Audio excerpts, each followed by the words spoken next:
নেহেরু যুব কেন্দ্র পরিচালিত আন্তঃজেলা যুব বিনিময় কর্মসূচির আয়োজন করা হয়েছে জলপাইগুড়িতে। আজ এই কর্মসূচির শেষ দিন।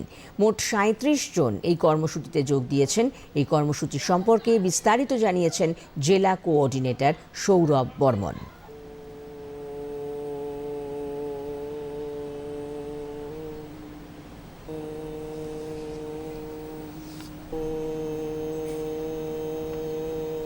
মেরা যুবা ভারত জলপাইগুড়ির পক্ষ থেকে 5 দিন ব্যাপী inter district youth exchange program এখানে অনুষ্ঠিত হচ্ছে। এখানে 37 জন 37 পার্টিসিপেন্টস, তার মধ্যে 15 জন ফিমেল পার্টিসিপেন্টস এবং 22 জন মেল পার্টিসিপেন্টস। তারা মুর্শিদাবাদ থেকে এখানে উপস্থিত হয়েছে ফার্স্ট ফেজে, এবং সেকেন্ড ফেজে জলপাইগুড়ি ডিস্ট্রিক্ট থেকে 37 জন মুর্শিদাবাদ ডিস্ট্রিক্টে যাবে। তো মেনলি এই প্রোগ্রামে তাদের মধ্যে যে লিডারশিপ কোয়ালিটি আছে সেটাকে নার্চার করা, আমাদের এই দুটো ডিস্ট্রিক্টের মধ্যে যে কালচারাল বিবিধতা আছে তার মধ্যে একটি মেলবন্ধন তৈরি করা। এই ধরনের কর্মসূচি খুবই ভালো উদ্যোগ বলে জানিয়েছেন অংশগ্রহণকারীরা।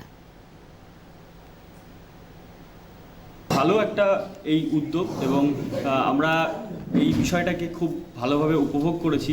এখানে ঢোকার পর আমাদের একটু মনে হচ্ছিল বিষয়টা কেমন হবে সব কিছু, তো তারপর ঢোকার পর পরিবেশ সমস্ত কিছু খুব ভালো লেগেছে। নতুন শহর একটা, এই শহরের ইতিহাস জানা, সমস্ত কিছুটাই সব বন্ধুরা মিলে এক জায়গায় থাকা এবং টিম ওয়ার্ক করে কাজ করা। এখানে প্রথম দিন এসে এত অ্যাক্টিভ, যেখানে গ্রুপ ডিসকাশন হয়েছে, কালচারাল ইন্টিগ্রেশন হয়েছে, একে অপরকে চিনতে পেরেছি, একে অপরের কালচারকে শেয়ার করতে পেরেছি, আমাদের কি করে কমিউনিকেশন করতে হয় সেই ব্যাপারে শিখিয়েছিলেন একটা গেমের মাধ্যমে, যেটা আমরা প্রচণ্ডভাবে এনজয় করেছিলাম।